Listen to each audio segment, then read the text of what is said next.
Nobody bought matches from a Mirati girl who barely reached their knees. Nally knew this.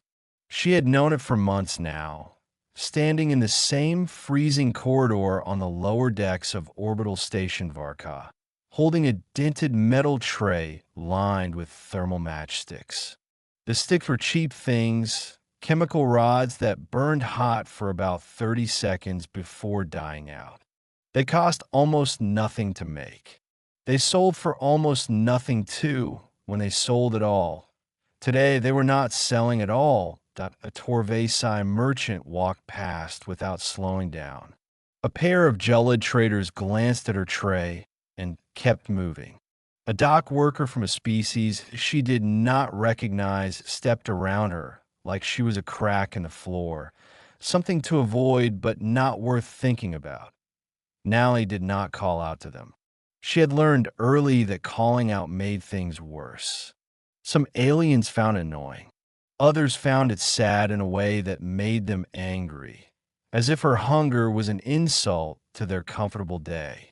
So she just stood there, tray held steady, and waited.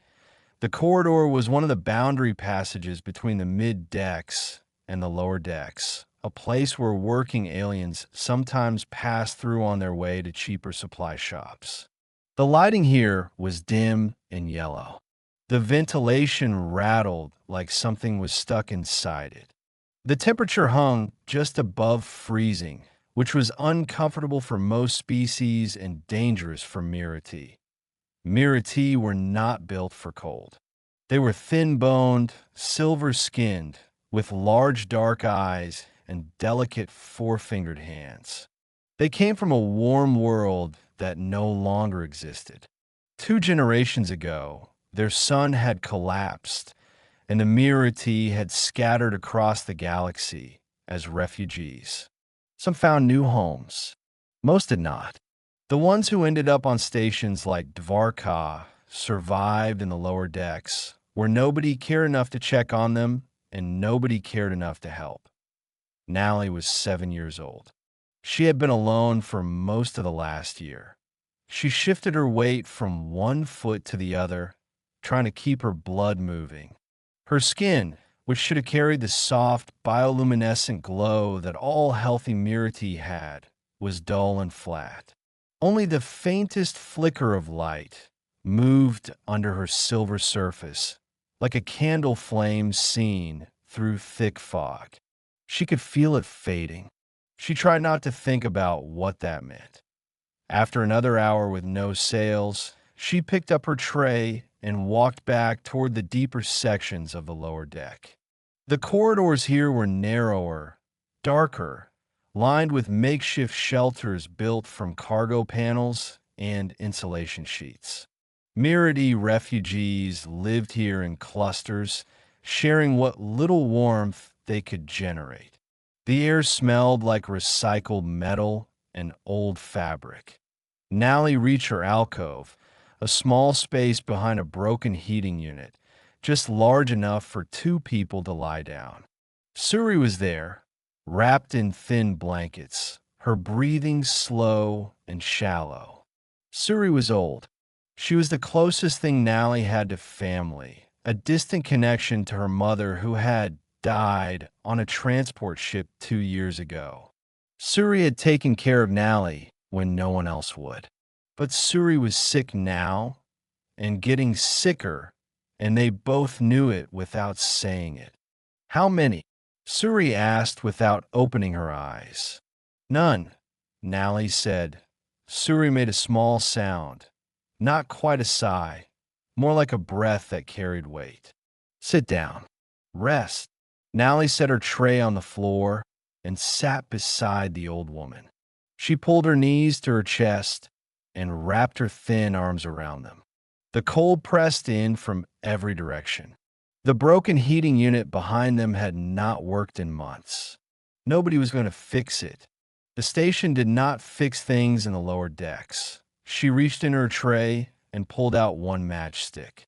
She hesitated. Every stick she used was one she could not sell. But her fingers were numb and her chest ached from the cold, and sometimes you needed 30 seconds of warmth just to remember what it felt like. She cracked the stick. It flared to life, orange and bright, and heat poured over her hands like water. She held it close to her face and closed her eyes. For a moment, everything was warm. For a moment, she was not hungry or cold or forgotten. The stick burned out. She opened her eyes and set the dead rod on the floor beside 3 others from earlier in the week. Suri watched her with half-open eyes. "Your mother used to do that," Suri said quietly. "Hold the light close and close her eyes." Nally said nothing.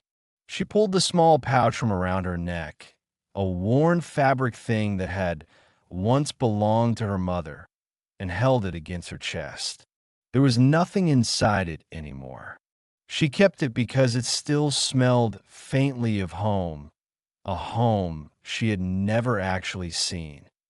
Above her, through a grated floor panel, she could see the lights of the upper decks. Warm, golden, steady light. She could hear faint sounds of conversation, laughter, the hum of climate-controlled air. Up there, aliens lived in heated quarters with full meals and soft furniture. Up there, nobody sold matches in frozen corridors. Nally stared at the light until her eyes burned. Then she looked away, pulled her blanket tighter around her shoulders, and pressed herself against the wall. Tomorrow she would stand in the corridor again. Tomorrow she would hold her tray and wait. That was all there was. The ventilation panel on Corridor 7 had been rattling for 3 weeks, and Denial had finally been assigned to fix it. He did not mind. He liked the work. There was something honest about broken things. They did not pretend to be fine. They just sat there, damaged and obvious, waiting for someone to care enough to open them up and figure out what went wrong. Denial understood that.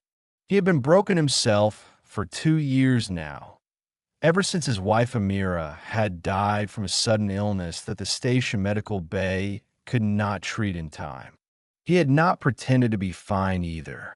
He had just kept working, kept fixing things, kept putting one day after another like bricks in a wall that led nowhere in particular. He knelt beside the ventilation panel, tools spread on the floor, and pulled the cover off.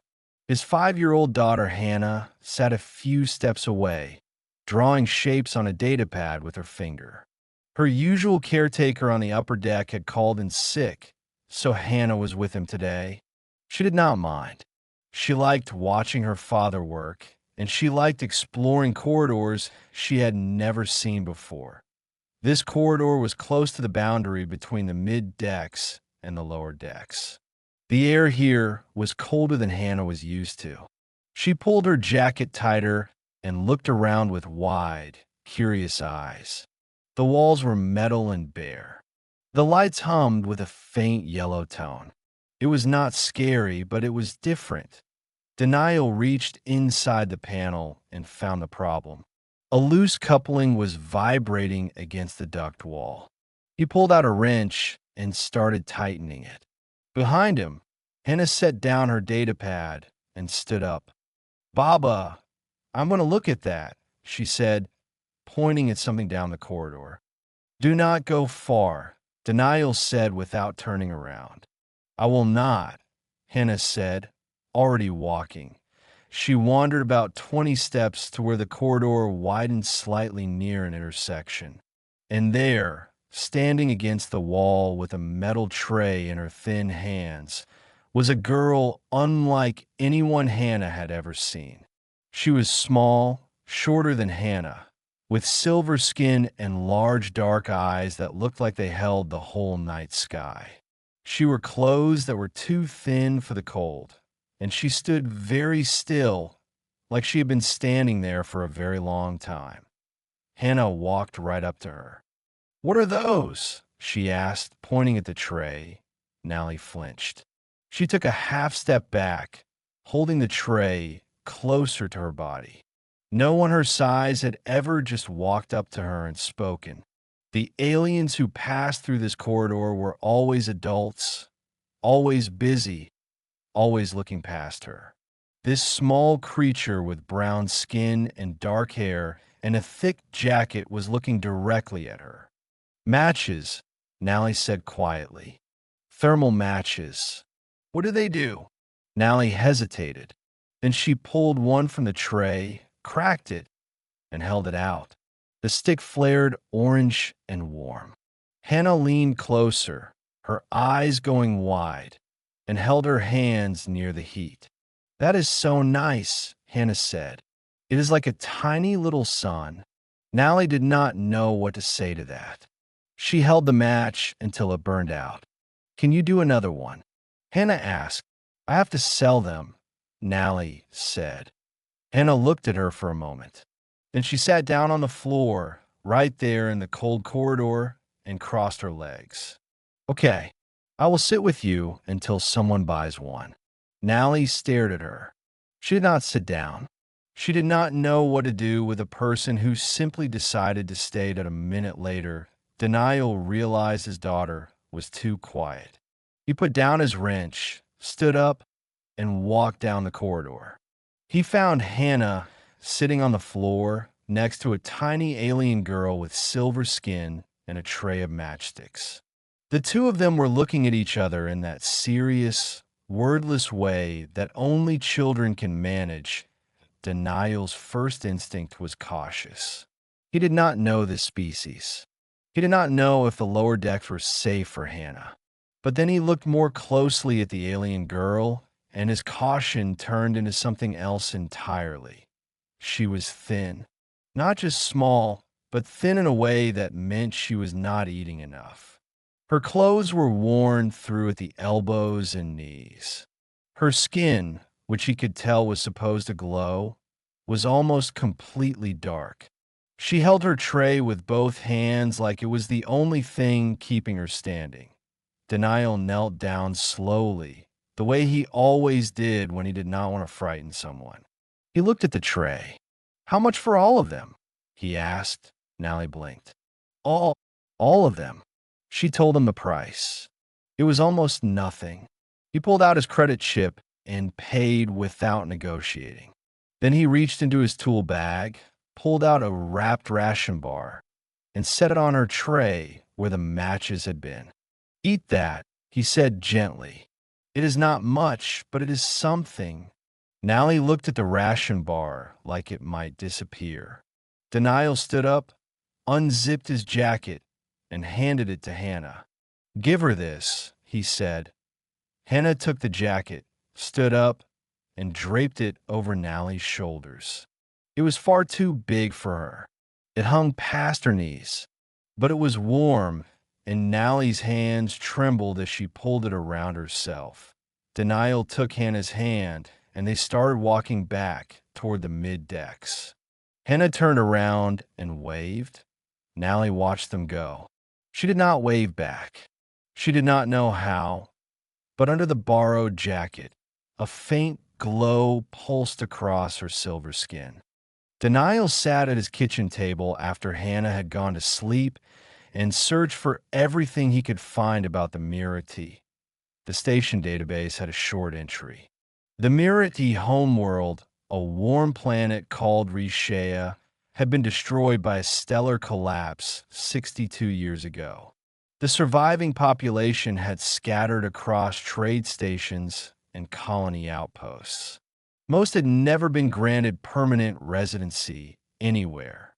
They existed in a legal gray area, not citizens, not criminals, just people without a place that wanted them. The medical section was worse. Mirati were warm-blooded, but lacked the internal heat regulation that most species had. They depended on external warmth to maintain basic health. Their bioluminescence, the soft glow that moved under their skin, was not decorative.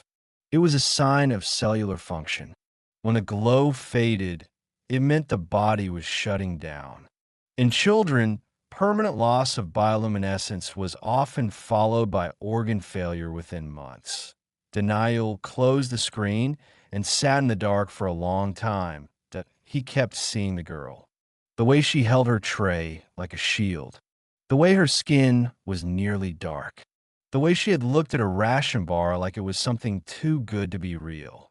The next morning, he packed a bag.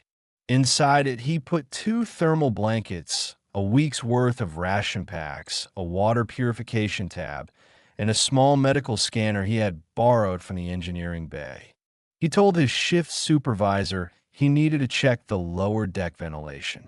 It was not entirely a lie that he found the corridor easily.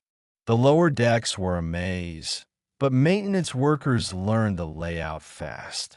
He followed the cold air deeper until he reached the Mirati refugee section.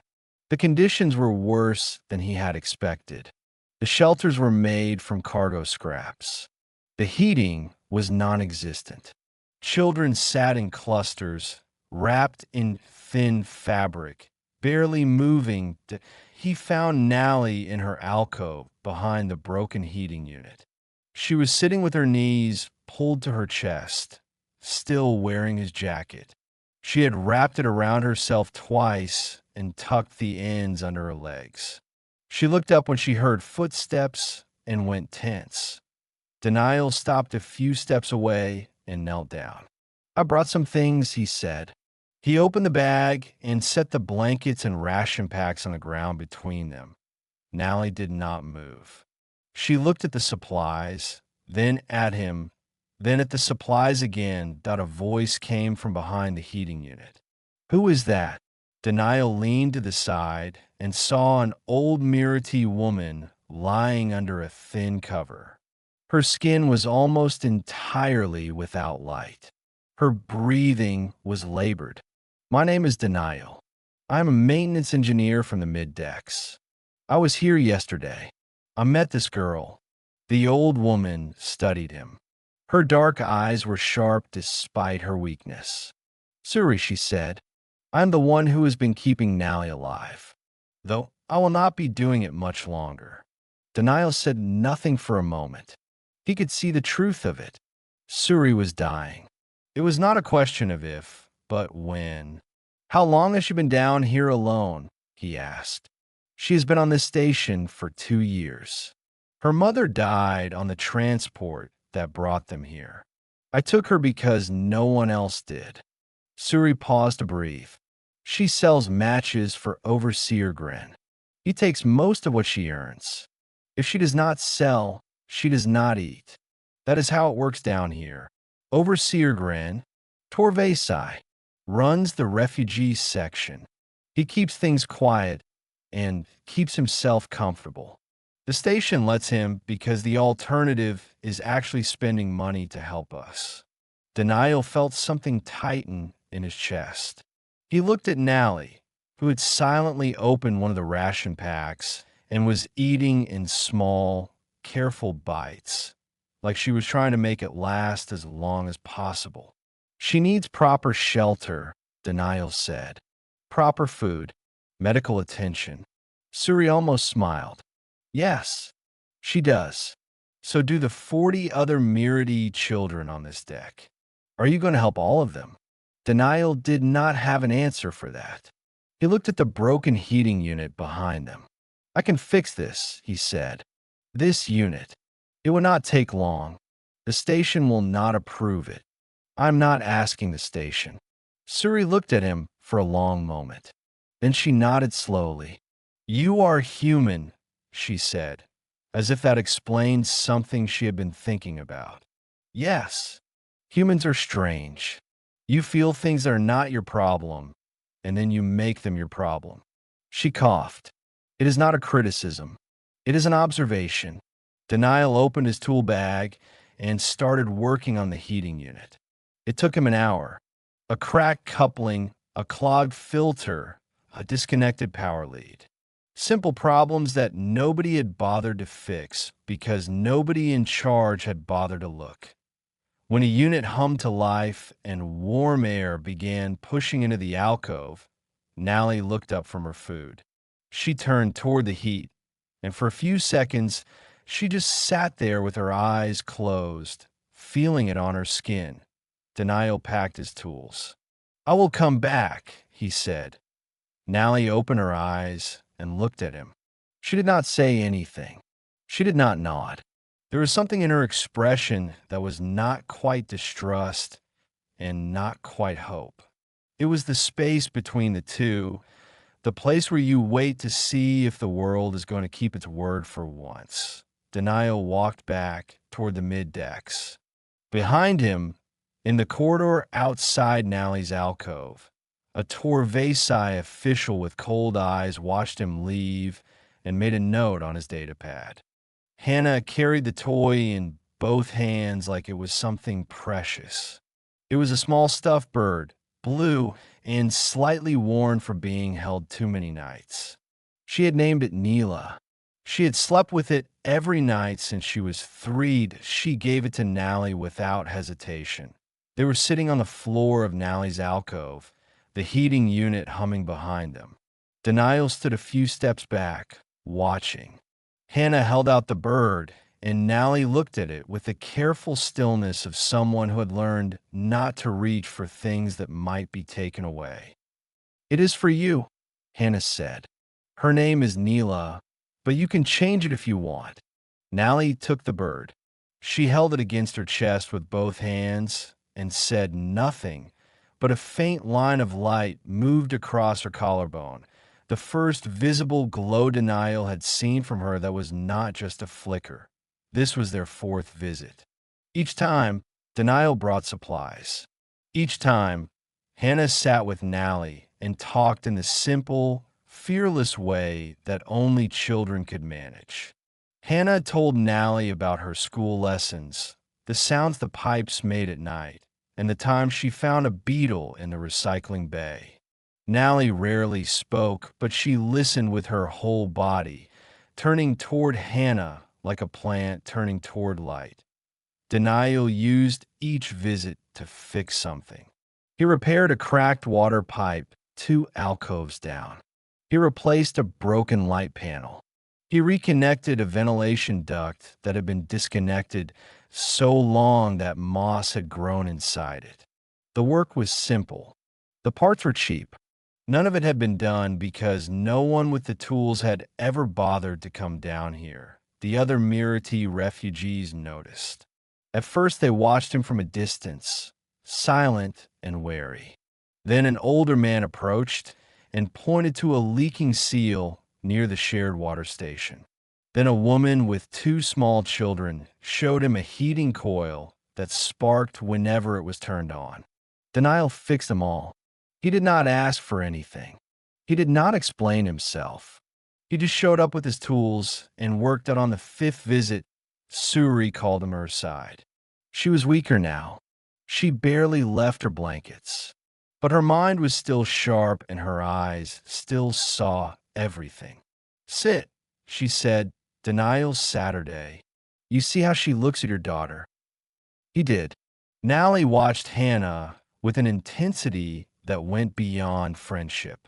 It was the look of someone who had found the one warm thing in a cold world and was terrified of losing it. "Mirati children bond," Suri said. "It is not something they choose. It is something that happens to them when they find safety. When a Mirati child bonds, it is permanent. It shapes how they grow, how they think, how they survive." She paused. "Nally has bonded to your daughter, and she is bonding to you." Denial was quiet. "If you leave now," Suri continued, "if you stop coming, she will not just be sad. Something inside her will close. The glow you see returning will go out. It will not come back. She will survive for a while, but she will not grow. She will not heal." Suri looked at him with eyes that had seen too many broken things. "I'm telling you this not to trap you. I am telling you because you deserve to know what you have already started." Denial looked across the alcove. Hannah was showing Nally how to make the stuffed bird fly by waving her arm in big circles. Nally was watching with wide eyes, her skin glowing faintly along her arms and neck, patterns of light that moved like slow ripples on water. "I understand," Denial said. Suri nodded. "Good." That night, after Hannah was asleep, Denial sat alone in his quarters. He pulled up a photo of Amira on his screen. She was laughing in the picture the way she always had. He stared at it for a long time, that he was not afraid of responsibility. He had raised Hannah alone for 2 years. But this was different.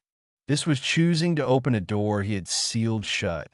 The part of him that believed he could hold more, care for more, be enough for more than the small life he had built since Amira died.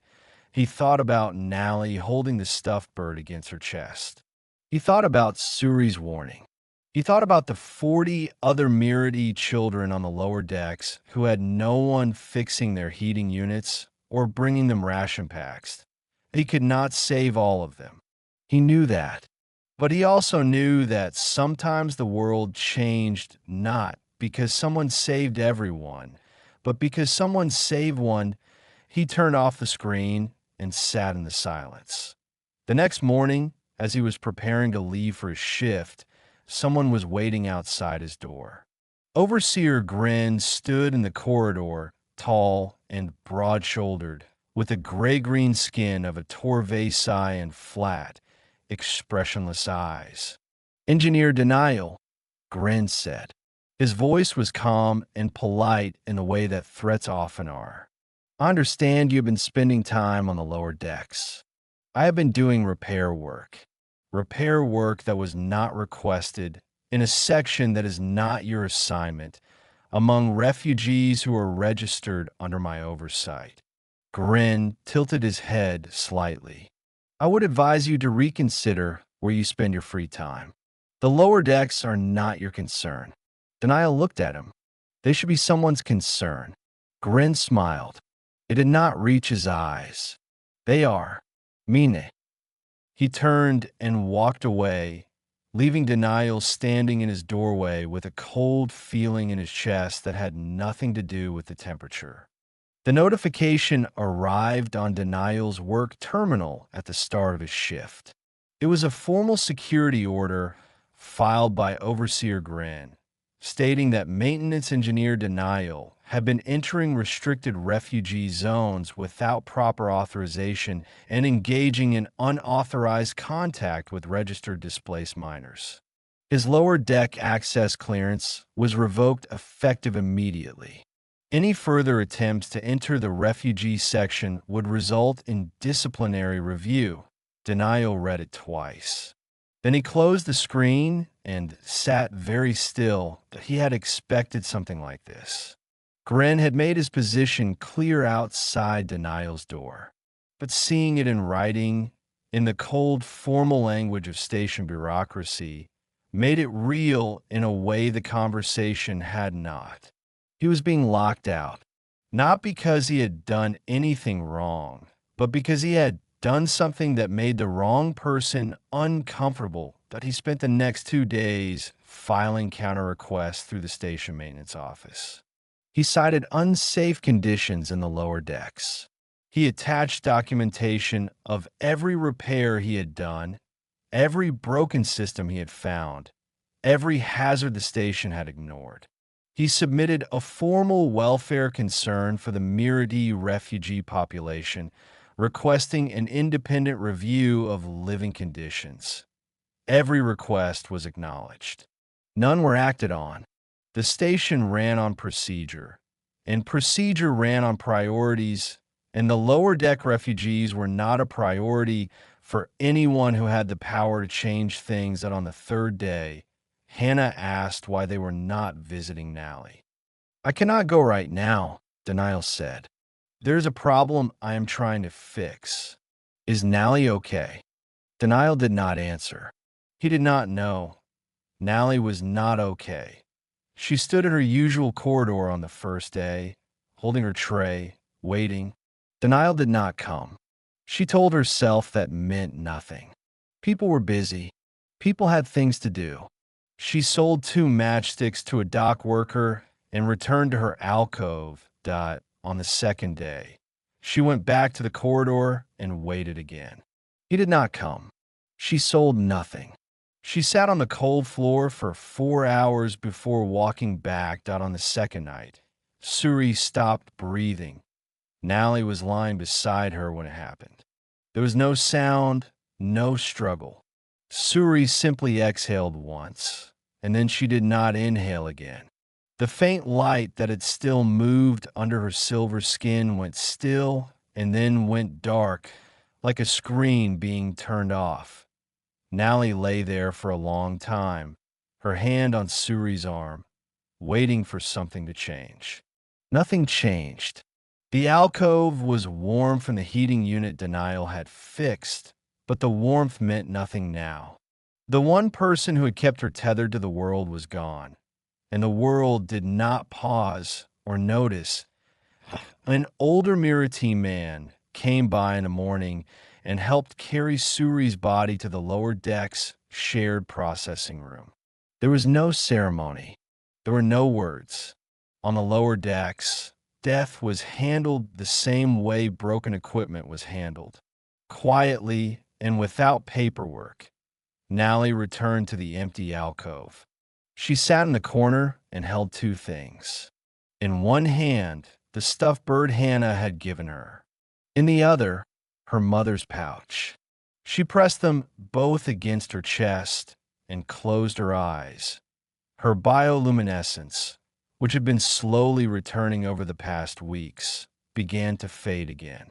The soft patterns of light that had started to trace across her arms and neck dimmed and pulled inward, retreating like tide water. By the 4th day, she could not stay in the alcove anymore. The warmth felt wrong without Suri. The silence was too heavy. She packed her tray with the last of her matchsticks, tucked the bird and the pouch inside Denial's jacket, and walked.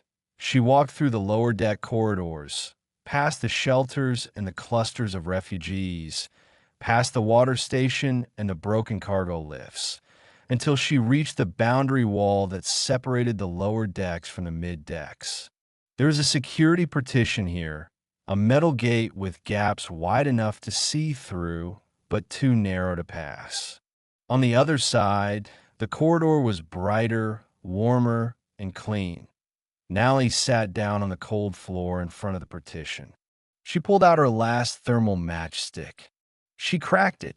The orange light flared, and warmth covered her hands for 30 seconds.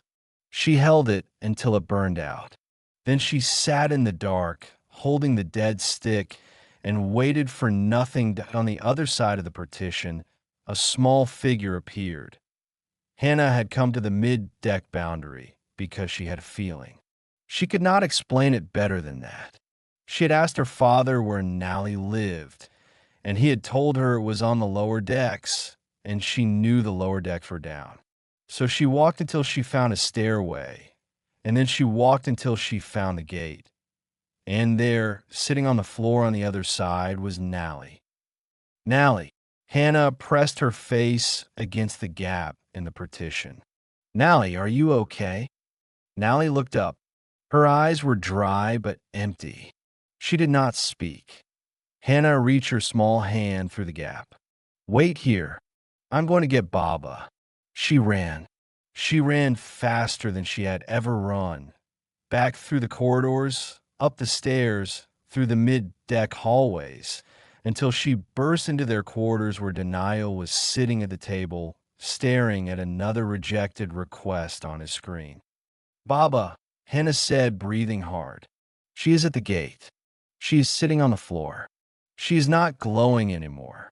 Denial looked at his daughter. He looked at the screen. He looked at his daughter again. Then he stood up, closed the screen, and made a decision that had nothing to do with procedure. Denial walked into the station administrator's office at 0700 the next morning, before the waiting room had filled and before the bureaucrats had settled into their routine of ignoring things. He carried a datapad with 43 pages of documentation. He had been awake all night preparing it. The administrator was a Palori named Jas, tall and thin-limbed with smooth blue-gray skin. He had held this position for 11 years and had built a career on keeping the station running quietly. He was not cruel. He was simply efficient in the way that allowed cruelty to exist without anyone feeling responsible. Engineer denial, Jas said, scanning him with mild surprise. Maintenance concerns are handled through your department supervisor. This is not a maintenance concern, Denial said. He placed the datapad on Jas' desk. I am filing for emergency cross-species guardianship of a Mirati minor under Article 14 of the Galactic Refugee Protection Framework. Jas looked at the datapad. Then he looked at Denial. Article 14 has not been invoked on this station in over 20 years. Then you should remember how it works. Jas picked up the datapad and began reading. Denial stood and waited.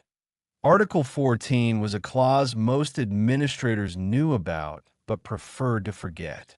It had been drafted when human legal teams pushed for universal protections for displaced minors. It allowed any station resident to apply for emergency custody of an unaccompanied minor from a displaced species, provided the minor was in immediate danger and the existing oversight had failed. That Denial's documentation covered everything. Photographs of the conditions.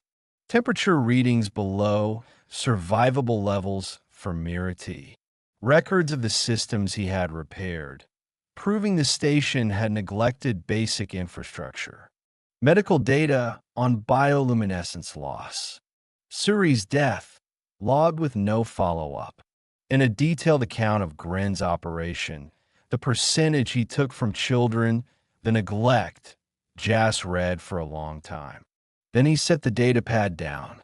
Overseer Gren will contest this. I know. He will claim the refugee section is under his jurisdiction and that you have no standing. I have standing under Article 14. The minor is unaccompanied, unsheltered, and in medical decline. That is all the standing the clause requires. Jas leaned back. You understand what you are taking on? Ido. An hour later, Gren arrived. He had been summoned, and he was not happy about it. He stood in Jas' office with his arms folded, his flat eyes moving between Denial and the administrator. This is absurd, Gren said. The Mirati refugees are registered under my oversight. This human has no authority to intervene in their welfare. The documentation suggests their welfare has not been your priority, Jas said. His tone was neutral, but the word were not. Gren's jaw tightened. I manage 47 displaced individuals in a section with limited resources. I keep order. I keep them fed. You take 70% of what their children earn, Denial said quietly. And you keep them fed just enough to keep selling. The room went silent. Gren turned to Jas. You're going to take the word of a human maintenance worker over a station-appointed overseer? Before Jas could respond, the door opened. 3 Mirati adults walked in, an older man and 2 women. They had come from the lower decks. Denial had not asked them to come. They had heard what was happening, and they had come on their own, the older man spoke. Everything the human says is true. We have lived under Gren's oversight for 6 years. He does not protect us. He profits from us. The child Nally has been alone since Suri died. She has no one. This man is the only person on this station who has tried to help. One of the women added, he fixed our heating. He brought food. He asked for nothing. Jas looked at Gren. Gren said nothing. The administrator picked up his stamp and pressed it against the guardianship form. Approved, he said. Effective immediately. Overseer Grin, your management of the refugee section will be reviewed by an independent audit team. Until that review is complete, your access to refugee funds is suspended. Grin left without a word. His footsteps echoed down the corridor like something heavy falling. Denial walked to the lower decks one last time. The security partition had been unlocked on Jazz's order. He walked through it and down the dim corridors until he reached the boundary wall where Hannah had found Nally the day before. She was still there, sitting on the floor, the stuffed bird in one hand, her mother's pouch in the other, Denial's jacket wrapped around her twice. Her skin was dim. Her eyes were open but distant. Denial knelt in front of her. He did not touch her. He just knelt there, at her level, close enough that she could see his face clearly. "You do not have to sell matches anymore," he said. Nally looked at him. For a long moment, she did not move. Then, slowly, she leaned forward and pressed her forehead against his chest. It was a Mirati gesture, one that Suri had once told him about. It meant trust. It meant family. It meant I choose you to keep me safe. Denial put his arms around her carefully, like she was made of something that might break. Hannah appeared beside them. She took Nally's hand. "Come on," she said. "We're going home." The three of them walked through the open partition and into the warm light of the upper decks. Nally's skin began to glow. Not faintly, not flickering, but steady and bright. Patterns of light moving across her arms and face like slow rivers of gold. That evening, she sat in a warm room for the first time in her life, holding Neela in one hand and her mother's pouch in the other, glowing softly beside a family she had not been born into but had been chosen by.